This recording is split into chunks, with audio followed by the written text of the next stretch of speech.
for having me here. It's always a pleasure. Danilo was mentioning, I taught for 2 years over there at the tower, and that was a lot of fun. So today, I want to talk about family matters.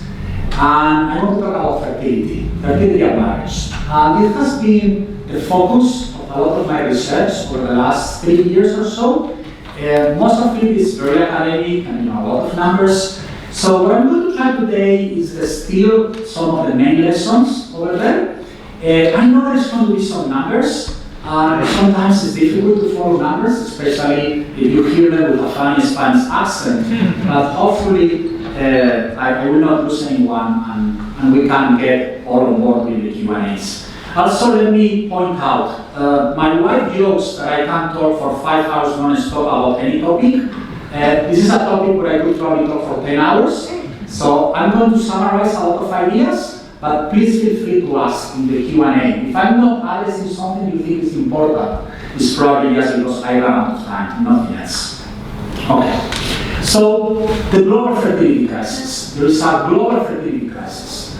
And I'm not talking about the US, I'm not talking about rich economies, I'm not even talking about the Western world, I'm talking about the planet, the humankind. And not only there is a global fertility crisis, it is actually worse than you think. So what do I mean by that? 2023 was a landmark in human history. Most likely, although the final numbers will take a few years to come, it was the first year in human history where a fertility rate, and I will define in just 1 second what fertility rate means, fall below replacement rate. For the first time since humans appeared on this planet, we are not having enough babies, enough kids to replace ourselves. This doesn't mean that population is already falling. There is something called population momentum, which I will explain in a second. And it basically means that even when fertility has gone down a lot, population still grows for another 30 years or so. Think about it in this way. Imagine you have 2 parents, they have 4 kids, and these 4 kids only have 3 grandkids. Well, population is still growing, but the grandkids are being born, but there are not enough of them. Eventually, the grandparents will die, and population will start falling down. That's what we call momentum. So the world population will peak around 2055. Depends a little bit on what is going to happen over the next decades, but if I were going to bet, that would be my bet. Now, think about it in this way. If you are in this room and you have a reasonable expectation that you will be alive in 2055, which I hope most of us will be alive, you are going to be the first generation in human history that is going to see the population of the planet fall in a systematic way. Not even during World War II did population fall, because population was still growing, maybe not in Germany or in Japan, but in the rest of the world. And yes, there were a couple of years, perhaps with the Black Death in the Middle Ages, where the world population went down because of the pandemic, but that was only a couple of years. We are going to start losing a lot of population, and it's going to be very fast, much faster than any of you can think about. And what my research has been about is that the consequences for the world, and more concretely for the United States, are going to be absolutely momentous. In fact, I'm going to argue that once we start to think about these issues, it is hard to think about anything else. And of course, if you're an economist, you know I'm stealing this quote from Lucas. Okay, so to get into details, let me first introduce a couple of definitions. Don't worry, I'm not going to get too deep into technical details. But I need to tell you precisely what the total fertility rate is. So we look at the average number of children that will be born to a woman over her lifetime if she were to experience the current fertility rates that we are observing, and she were to live through the ages 15 to 44. Okay. So if I say that the fertility rate in the US is 1.6, which is actually what the total fertility rate, is because we expect that the average American woman will have 1.6 kids. Of course, no one can have 1.6 kids. What this means is that some women are going to have 1, some women are going to have 2, and some are going to have 3, some will have 0. But on average, we are going to have 1.6. So why is this important? Why do demographers and economists care so much about the total fertility rate? Because the total fertility rates governs whether we are above the replacement level or below the replacement level. What is the replacement level? The replacement level is whether enough kids, enough children are born to sustain the current population levels, forgetting for a second about net migration. Okay? And as I mentioned before, being below the replacement level doesn't mean population is falling already because of momentum. Okay. So what is the replacement level? Well, the replacement level is equal, I know it's a fraction, but don't worry, I'm going to walk very slowly. In the numerator, we have 1 plus the sex ratio at birth. Turns out to be the case that in a human population where we don't have any type of external action, there are around 5% more boys born than girls. This is probably due to evolutionary reasons because kids tend to have a much higher probability of killing themselves than girls. So what we are putting on the numerator is, for instance, for the US 1 plus 1 or 5, it means that out of 2.05 births, 1 is going to be a girl, 1.05 is going to be a boy. And then in the denominator, we put the probability of a woman to survive to 30. Why? Remember that in the numerator, we have 1 girl being born. We want to compensate for the fact that some of those girls are not going to reach the fertility age. And instead of looking at the full fertility age, we just look at 30, which is approximately half life of the fertility age. So as I was saying before, in the US, we have around 5% more boys born than girls, and around 98% of women reach 30. That means that the replacement rate in the US is 2.1. But that's not the case for other countries. 2.1, you probably have seen it in a lot of media and news, but it's actually a little more subtle. Think about Pakistan. In Pakistan, there are actually 10% more boys born than girls. You know why? Selective abortions. People abort girls, not boys. It means you need to have more births to have the same number of births. In addition to it, mortality is still relatively high among women, so actually only 90% of them get to the fertility age. That means that in a country like Pakistan, the replacement rate is around 2.33. What I have done is go country by country in the planet and compute that the replacement rate for humanity is around 2.2. So it's a little bit higher than in the US, not that much. Okay? So everyone with me? That's the number you need to remember. 2.2 is the number of births we need to keep human population constant. This is the total fertility rate of the world according to the United Nations. And you can see that in the early 1950s we were around 5, and it started dropping very, very fast. Continuous lines are actually observations. Don't worry about the fact that we have many continuous lines. This is something I may use later in the Q&A. But what is important is this continuous line are forecast. So according to the United Nations, we are at 2.25 right now. This is the same graph, but just plot between 2010 and 2030. What you can see is that fertility is falling really, really fast. Now, the United Nations argues is 2.25, a little bit above replacement rate. What I have argued is that the United Nations is actually doing a bad job in counting births. For a number of reasons, the United Nations is overcounting births dramatically.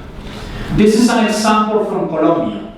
Red line is what the United Nations claims about the number of births in Colombia, and they say there are around 700,000 a year. Over here, you have the births in Colombia according to their vital statistics, to how many birth certificates we have issued. And you can see it's slightly over 500. Now, why do I pick Colombia? One pragmatic reason, and a second pragmatic reason. First pragmatic reason, one of my postdocs is from Colombia, which means I can send him down there to Bogota.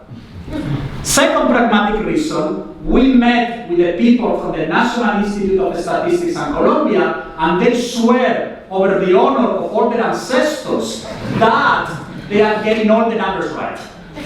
Okay? That every kid, they are not saying, look, I'm not going to claim maybe there's one kid in the middle of the mountains that we don't count. But we are counting 99.9% of the kids involved. Now, you're probably asking yourselves, why in the world is the United Nations claiming there are 200,000 more births in Colombia a year, 40% in percentage, than what the Colombians claim? It's a very interesting question. We can go back to that at the Q&A. But when you actually do this exercise and correct the United Nations numbers by what the local authorities of every country claim, what you get is that the total world fertility rate is probably 2.18. Okay? So I told you replacement rate of the planet 2.2, fertility rate of the world 2.18, and it's going down. So maybe I made a little bit wrong. Maybe in 2023 it was 2.21, but it will be down in 2000. It will be low replacement rate in 2024 for sure. So this is the first fundamental fact I want you to take home with you. For the first time in our history as a species, we are not having enough children to replace ourselves. And again, I want to emphasize this is the whole planet. I'm not talking about rich countries, I'm not talking about Western countries. Simple math makes a point. What I have done is I have taken the numbers from the United Nations and I have drawn in blue countries that are below 2.1, which is the optimistic case of replacement rate. In red, countries that are still above 2.1. But remember, these are the United Nations data, which I argue overestimates the fertility rate, and the replacement rate in many countries is not 2.1, it's a little higher. So I'm taking, in some sense, the worst case scenario for my thesis.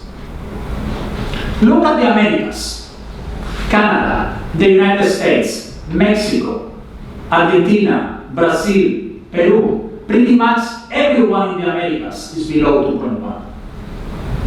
Okay. Amazing statistic. Which country has a higher fertility rate? The United States or Mexico? US. Okay, you are all wrong. For the first time in 2024, the US is going to have a higher fertility than Mexico. We already have data for the first 9 months of the year, and we know that Mexico this year is going to close below the United States. Okay, think about it in this way. The US has a higher fertility rate than Mexico. Not only the fertility rate is falling in Mexico, it's falling unbelievably fast. In fact, in the whole of the Americas, countries like Nicaragua or Panama, according to the United Nations, they are still above replacement level. I think that's not right. If you actually ask people over there, they will tell you below replacement rate. All of Europe, all of East Asia, including both China and India. Countries that are still above replacement rate, basically Africa and a couple of countries in the Middle East. Now, you will notice that Turkey and Iran are below replacement rate. In fact, the US fertility rate is higher than Iran's. The US fertility rate is higher than Turkey. If you actually look at the numbers properly, Saudi Arabia is already below replacement rate. So except really Africa, okay, sorry about that. Really, except Africa, the whole planet is well below replacement rate, and there are not that many people in Africa. In fact, if I had a little bit more time, I will try to explain you why fertility is already falling in Africa very, very fast and much faster than anyone had expected before. So if you think that, oh, this is okay because there's going to be a lot of babies being born in Africa, you're wrong. There will not be a lot of babies born in Africa in 2050. Of course, forecasting the future is very difficult, but I'm happy to take a bet that the US will have higher fertility rate than Nigeria in the year 2050. This is the evolution of the world population according to the United Nations. They claim it will peak in the year 2084. I actually think they are wrong. That is going to be much earlier. And why is the United Nations so quote-unquote optimistic? Just because they are making absolutely crazy assumptions about what the future of the fertility rate is going to be. So for instance, this is what they assume is going to happen with South Korea. Okay, you work in the financial sector, no? If I go and I show you this in a roadshow and ask you to invest in my firm, what will you do? Okay, very good. This is what they assume is going to happen with China. This is what they assume is going to happen with the US. Why in the world the United Nations is making these assumptions? We actually, my postdoc and I, we sent them an email and said, you guys are crazy. And my answer was, we don't want to be alarmist. Which I was, you're pretty alarmist when you're talking about climate change. But apparently, when it's about population, you need to be calm. Okay, fine. We will come back to the United Nations. It's a jolly good institution. But anyway, so what is the total fertility rate in the US? Now let's get down to the US, 1.6. So let's think about this for a second. Since replacement rate for the US is around 2.1, in the US we are having a quote-unquote deficit of 0.5 children per woman. Okay? We really, really are falling very short in terms of the number of kids. That means that in the absence of immigration, and I'm going to come back to that in a second, the US population will start falling soon. In fact, if I look at the US population of those who have 2 parents born in the US, that population is already growing. Okay? The US population is still growing a little bit, of course because of immigration, and second because a lot of the immigrants are having kids. Like my brother. But conditional on people who have a little bit longer tenure in the United States, that population is already falling. And I'm going to try to tell you that this is going to become a big deal. And it's going to become an even bigger deal because the fertility rate in the US has been falling quickly since 2008.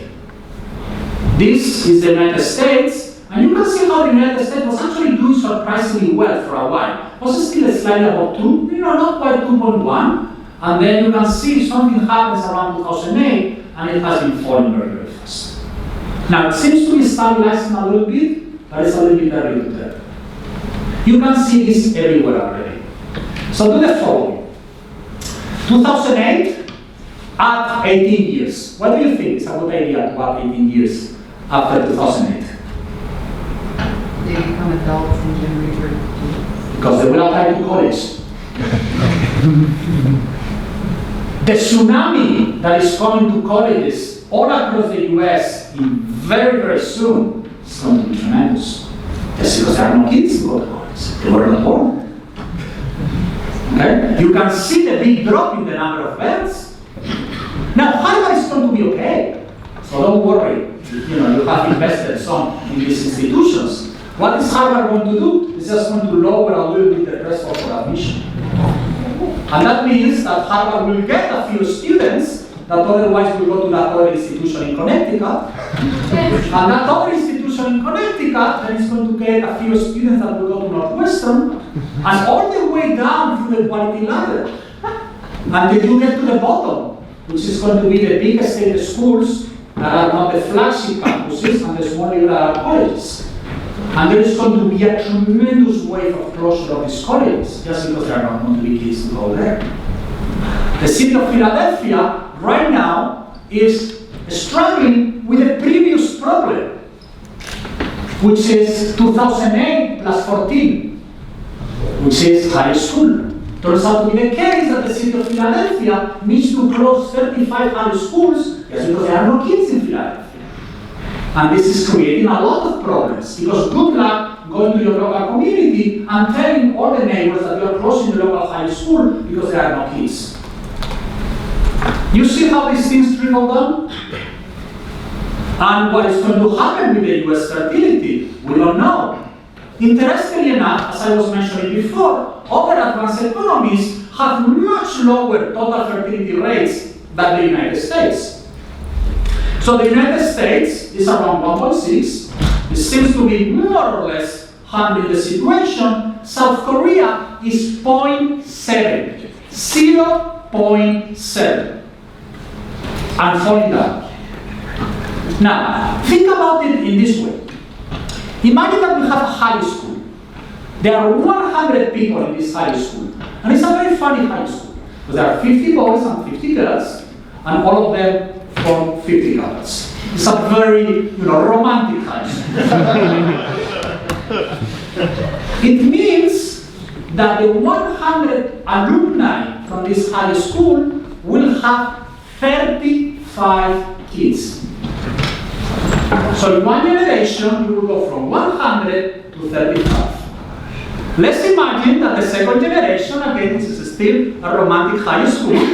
All of them get together, and again, they have 0.7 kids on average. The third generation will have 9 students.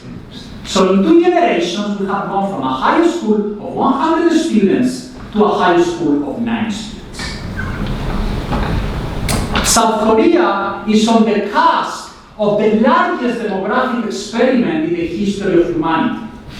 Given the current birth rates in Korea, in South Korea, Korea is bound to lose between 65 to 70% of its population. Nothing like that has ever happened with any society as long as we are there. China.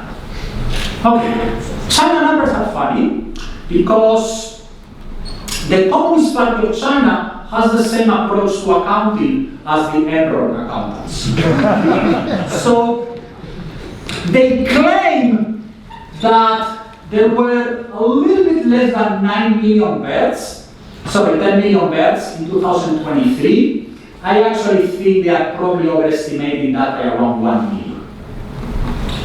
Okay, that will say that even believing the Chinese official data, China is right now at 1.0. Very simple way to think about this. I have pushed for this thing that I call the rule of 85. It's very, very easy.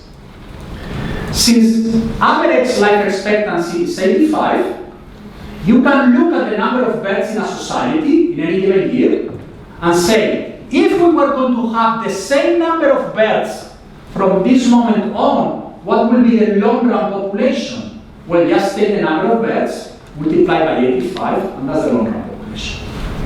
So if in China there are a little bit below 10 million, multiply by 85 is around 850 million. The current population of China is 1.4 billion. So given the current births, China is about to lose 600 million people. That's a lot of service. Moreover, births continue going down. We don't know what the numbers will be in 2024, and probably the Communist Party will lie to us about them anyway, but we know how many marriages are happening in China. Thanks to machine learning and artificial intelligence, we can scrap wedding announcements.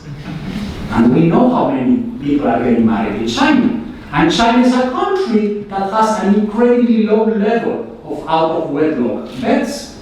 And what we know is that the number of weddings in China is falling dramatically in 2024, which tells me that 9 months from now, we are not going to have a lot of births in China.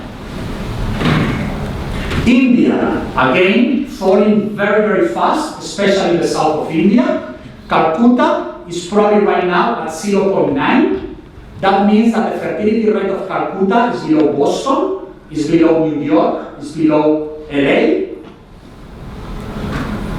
Chile, I have a lot of interest, obviously, in everything related with Latin America. Chile will probably fall below 1.0 this year. It's going to be the first country in the world outside East Asia to be below 1.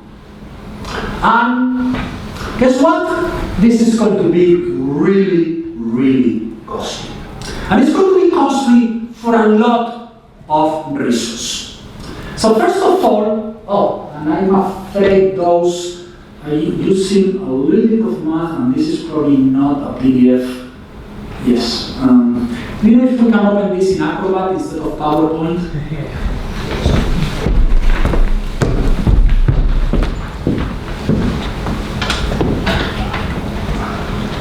Okay, but while we try to figure this out, let me tell you, so what I want to do is talk for like 5 minutes about some of these economic consequences, and then a little bit about policies. So the first economic consequence is going to be economic growth. I know I'm an economist, so I'm supposed to talk about economic growth, and it may seem callous and not thinking about moral and ethics, but unfortunately I did better in my class in economics than in my class in moral theory in college. So that's the only thing I can tell you about. Now, the growth rate of an economy is equal, this is just a definition, an accounting identity, to the growth rate of labor productivity plus the growth rate of the number of workers. Okay? This is just, how much I produce. Think about what will be the output of this classroom, how much each of you produce, times how many of us are here. Okay. Let's suppose we are talking about the average country advanced its economy around 1980. This is not that long ago. Some of us were alive in 1980.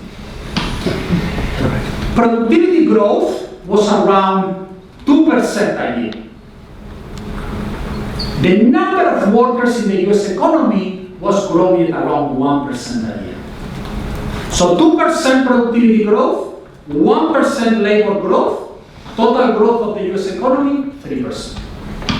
So on an average year, you grow 3%. When the economy is doing a little bit better, you grow 4%. When the economy is doing a little bit worse, you grow at 2%. Let's suppose now, for a second, that we are in the situation of Japan right now. What is happening with Japan? Labor force is falling 1% a year. So 1% of you in this classroom is disappearing every year. So even if your productivity is still growing at 2% a year, the Japanese economy is only growing at 1% a year. And that's very good. Hopefully,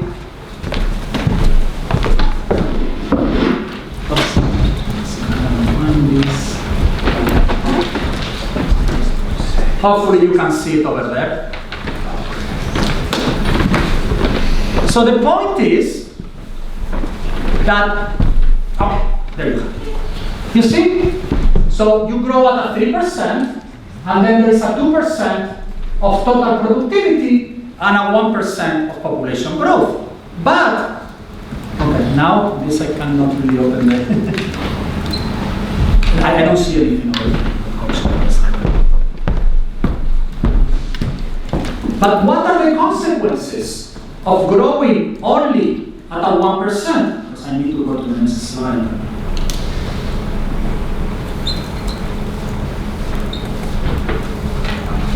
But the problem is when I do that, I cannot move forward.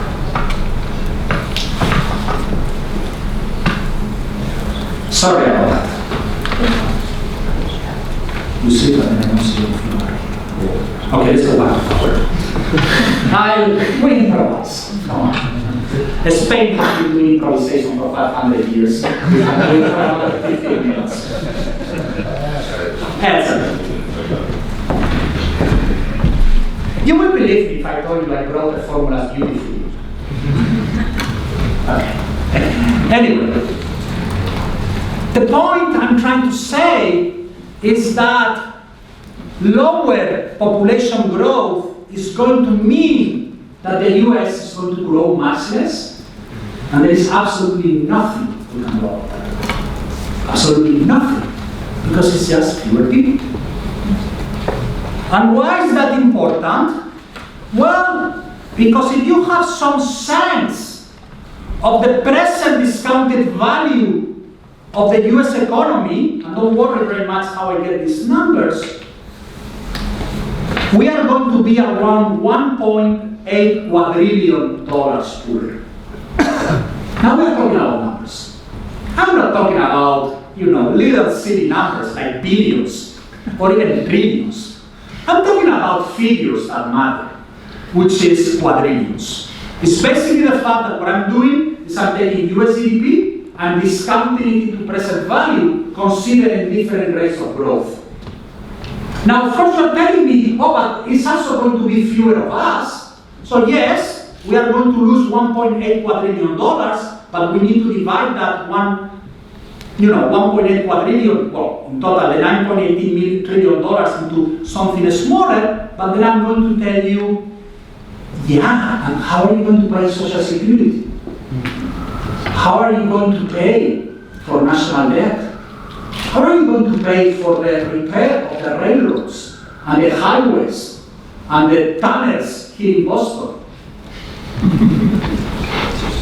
We have $1.8 quadrillion less to do that. And just for a second, and I know this is a moral institute and one should not talk about these things, but I'm forced to do it. Who's going to pay for the aircraft carrier groups that we will need to have in 2035 to defend US leadership in the war?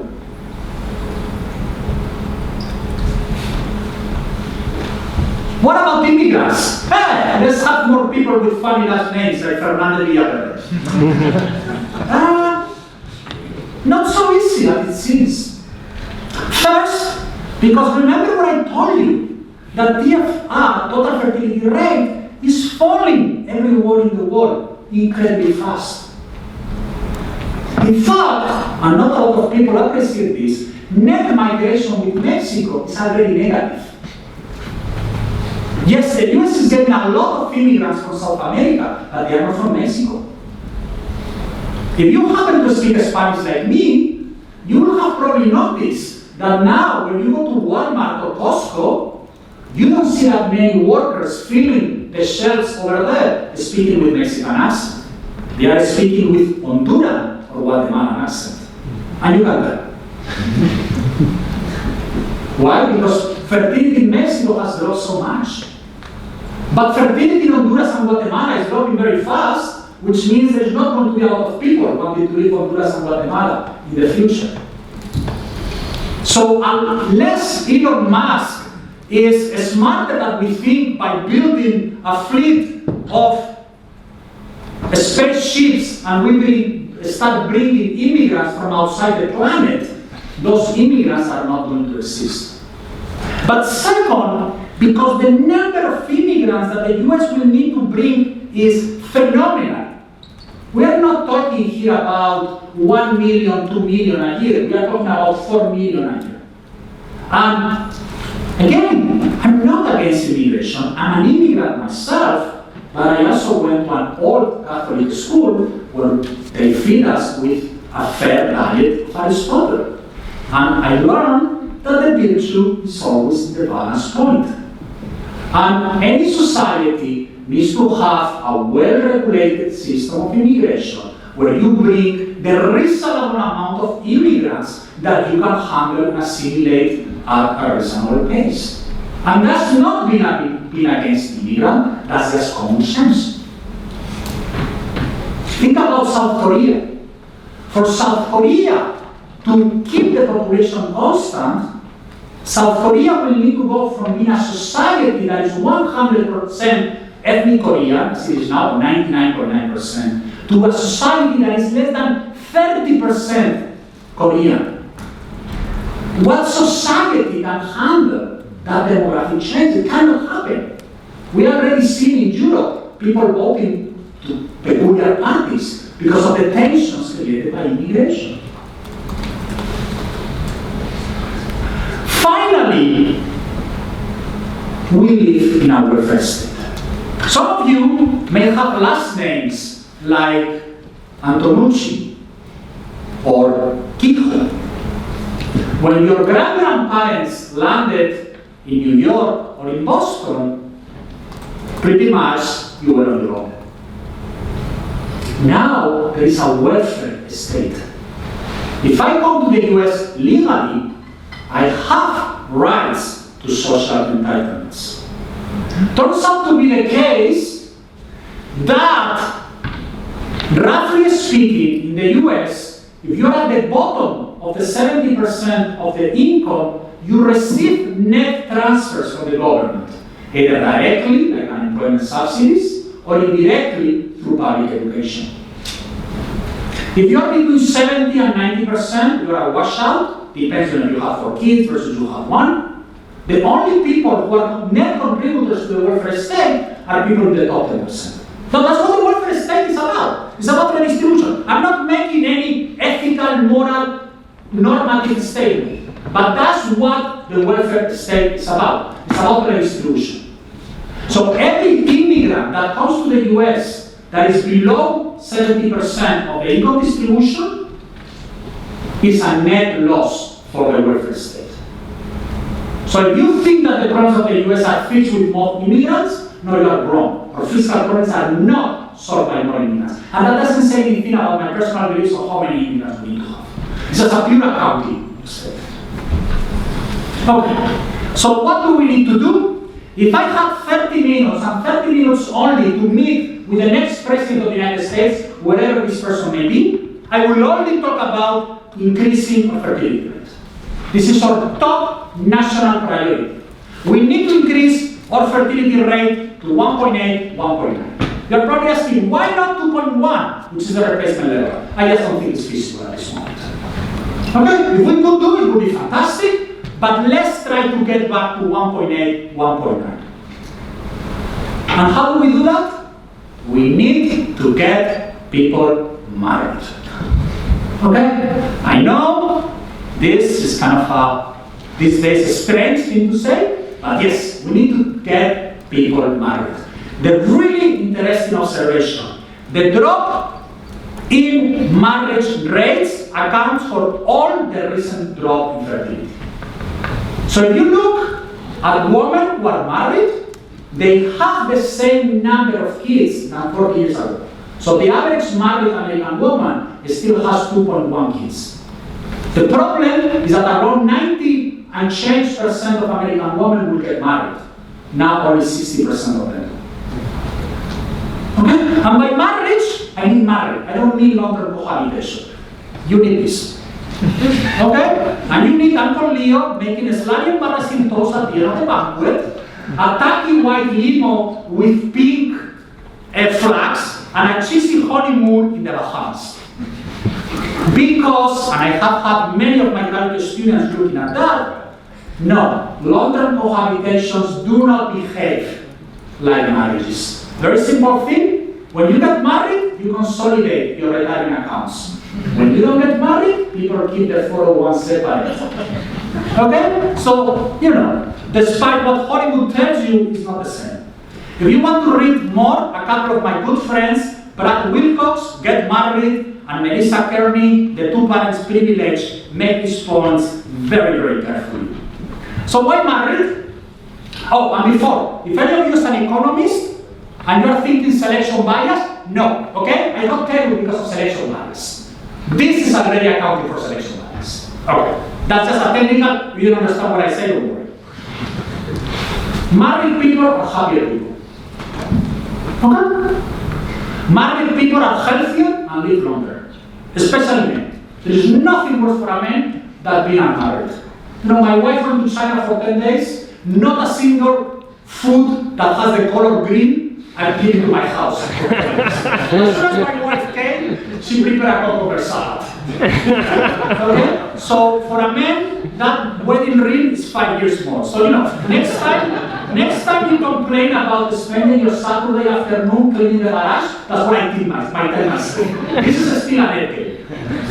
Married people have more children, The children are better educated, they are more successful children in any way that you can measure, better educated, they commit less crime, they do better in life. Married people commit less crime, and in general engage less in other socially disruptive behavior. Married people get less parking tickets. It's as simple as that, okay? It's a simple, guys. I mean, sorry about you guys, because I'm not going to, attack anyone. When you see some idiot doing something unacceptable in 476, the big highway in Philadelphia is always a guy, and it's a young guy who is not married. Married people are overly mobile. Married people use less welfare. Married people are more engaged in civil society. They donate more to the local church. They donate more. They go more often to the bowling club. They clean up the local park. So what we should do? All federal and state legislation should have an explicitly pro-marriage design. And I think this is something really where people from all across the political spectrum can come together. I don't want to force anyone into getting married. I don't want to force anyone into having kids. But when you talk with young American women, they are not telling you that they are not getting married or they are not having kids because they don't want. But they tell you that it's so hard. For the first time in US history, women are having fewer kids than they wish. So my goal is not to force anyone into having more kids than they want. My goal is to allow everyone who wants to have kids to have those kids.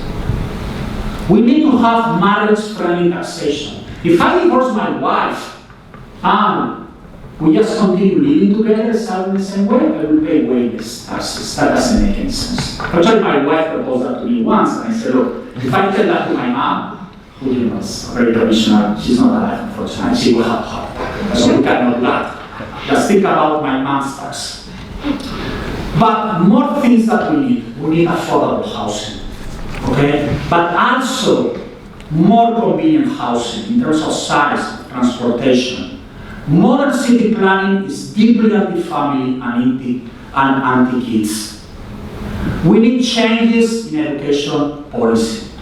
We need, look, I'm sorry to say that, but if you get a major in humanities outside an Ivy League, it really doesn't pay off. So for a lot of these people, probably a degree in vocational training is a better idea.